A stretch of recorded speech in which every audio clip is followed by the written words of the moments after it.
So you all have been doing searches for how to do a basic pole spin.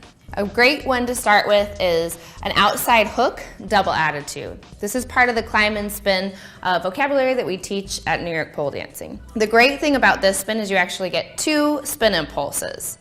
So you're going to start with your hand high, your feet close to the pole, your hips pulled away in your half moon. You'll take 3 steps going for your basic outside hook set, reach away from the pole X, pivot to face the pole, squaring off your hips and your shoulders. Grab with your outside hand underneath the inside in your baseball grip, swinging your outside leg for your first impulse, back to the side, finally hooking your heel onto the pole. That centrifugal force will make you spin. You'll pick up your inside leg. Your secondary spin impulse will come from that inside leg, reaching all the way back behind you with your knees bent, rotating outward from your hips. Your inside leg will be mirroring your outside leg. You can take that all the way down to the ground.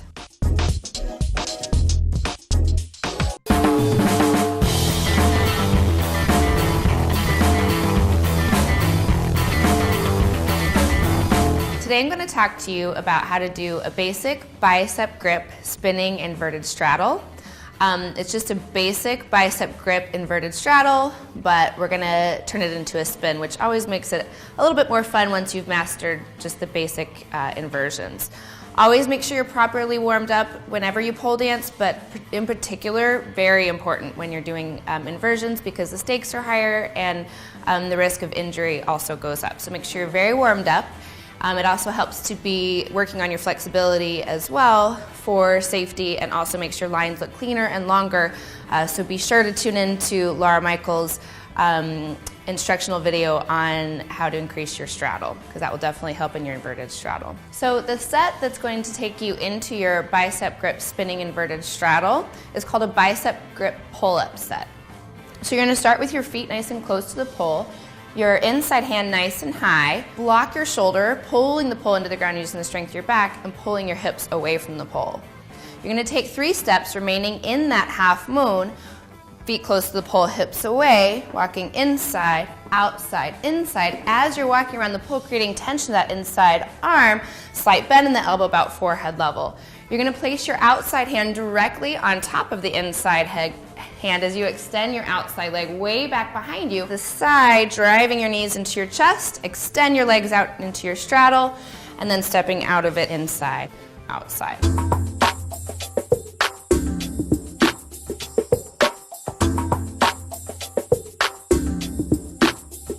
going to show you a chest swing. This is a great move to add to any routine. It's a beautiful dance transition and not too athletic, so you won't exhaust yourself doing this. Start with your right hand about shoulder height, holding onto the pole. You're going to step your right foot close to the base of the pole and shift your weight into your right hip, bringing your right hip close to the pole. Swing your left leg around and start to put some weight on it. From there, you're going to arch your back and swing your chest in a semicircle. You can bring it back in the other direction. Notice that I also held onto the pole with my other hand for added stability. If you don't have a lot of back flexibility, you can also do this move in just your upper back and neck by dropping your head back. You want to make sure you still think about extending your spine so you don't crunch your neck.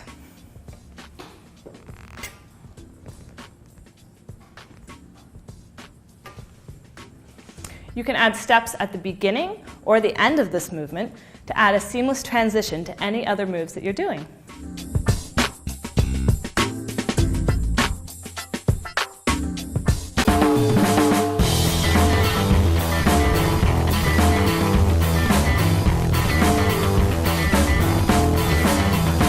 I'm going to demonstrate the jade split for you.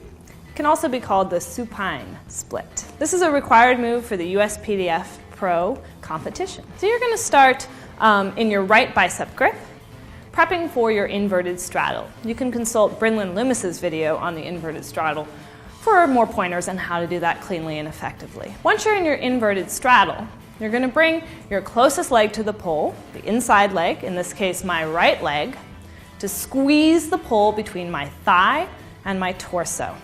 I want to feel that lower than my rib cage, but not at my hip bone.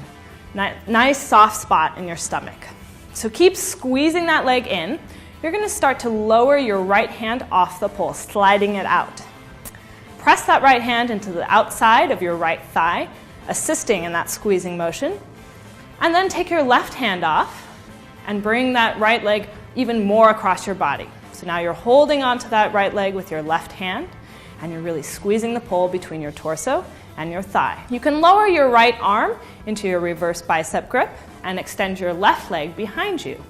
You want to try and accomplish an 180-degree split, and you can really work on doing this by squeezing your left glute to help open up that hip joint. To come out of it, you can either slide your right hand back onto the pole and come into your right bicep grip to descend, or if you're comfortable with it, you can bend the right knee and hook that on the pole in an inside leg hang.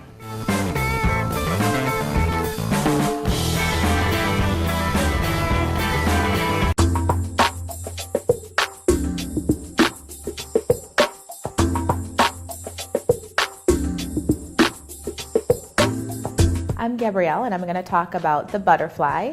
It's a push-pull handstand, so it's not luck that you're hanging out there. You're actually utilizing a push-pull technique that can be practiced in a right side up position with your feet on the floor.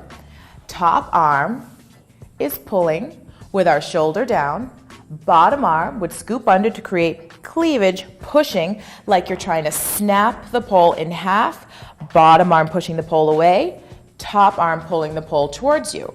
You can practice lifting one foot up from the floor at a time to make sure you have a nice solid push-pull grip, making sure in that grip you don't start letting the shoulders creep up towards your ears. You still want your shoulder blades down at your bra line.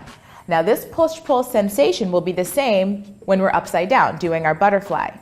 Go back to Brinlin's video when she does your basic bicep grip straddle invert.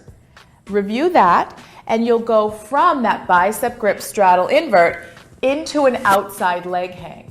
For practice, I would suggest doing your strongest leg on that outside leg hang. So my right leg is my best leg, so I'm going to invert in a lefty bicep grip, locking the pole between my left bicep and the left side of my chest, right at that nice 90-degree angle with the right arm on top. Tension in both arms. We never want to be hanging from our arms. Pressing our shoulders down, we go into our basic invert. My right leg is going to hook onto the pole in a nice aggressive outside leg hang. I turn my chest towards the pole. My bottom arm goes into my pushing position, hence that push-pull grip. My top leg does a hamstring curl. Take advantage of that top leg being there, curling yourself down to face the floor, always of course with a nice crash mat down below us for safety, and my other leg will extend behind me when my right leg is hooked on the pole. Coming out of it, go back the exact same way you came, and you'll end up in a push-pull straddle position. It's a pretty transition to come out of it, and it's also an opportunity for you to practice that push-pull sensation with your tush and your feet closer to the floor.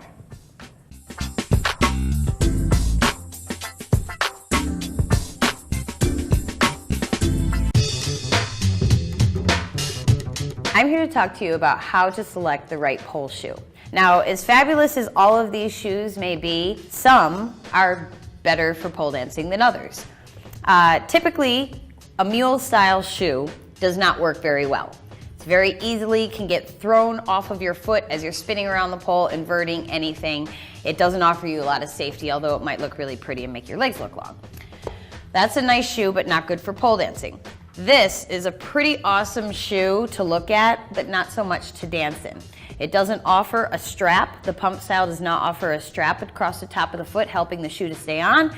And also all the studs would probably fall off, if not scratch up your pole, and you wouldn't really be able to use your shoe to help you climb or work the pole at all.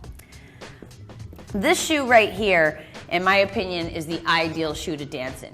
You can do gunshots and you save your pedicure. It helps you climb the pole, whether you're sticking with your ankle, the inside of your foot, whatever. It gives you that extra added grip that you might need. This is a great shoe. However, your feet will sweat like a beast in these. That's the one downfall. They take a minute to put on. This shoe here is a really, really great shoe. It offers some ankle support, or at least helps to keep the shoe on the ankle. And it also offers just a little bit of the patent leather, but it also gives you a little bit of stick to the pole when you're climbing and doing certain tricks where you're kind of weaving your legs around the pole. So this is a nice shoe. This is 6 inches. They do come in 7 and 8 inches, and those are great too. However, the taller, that they are, the more balancing act that it becomes a little bit. So it makes it a little more tricky, but still all along making your legs look really fabulous. This is a 7 inch, and this is another really great shoe to dance in. If you're ready to go up that extra inch, this is a great shoe. The plastic also helps you stick somewhat to the pole. I find the plastic takes a little bit of time to kind of stretch out and be comfortable on your foot, but once it does, it fits you like a glove, which is really nice. The shoe I'm wearing here is pretty hot, in my opinion. It's very comfortable. However, it's made of leather, and more than likely the first time I catch the pole on, it's gonna rip the leather and then it's gonna look like crap. So I would suggest these shoes for possibly just some simple floor work or just dancing around the pole or a night out on the town or maybe a photo shoot, but probably not for your overall pole dancing where you're doing acrobatics and all that other fabulous stuff up the pole. So ideally, these 3 shoes are going to be your #1 choice when selecting a pole shoe. Just depends on your preference, whether you want 7 inches plastic, and the 6 inches also comes in plastic, and the 7 inches also comes in patent leather. You have a plethora of choices. It's wonderful. So good luck finding the right shoe that's for you, that works for you for pole dancing, and just make sure you have a nice pedicure if your toes are exposed.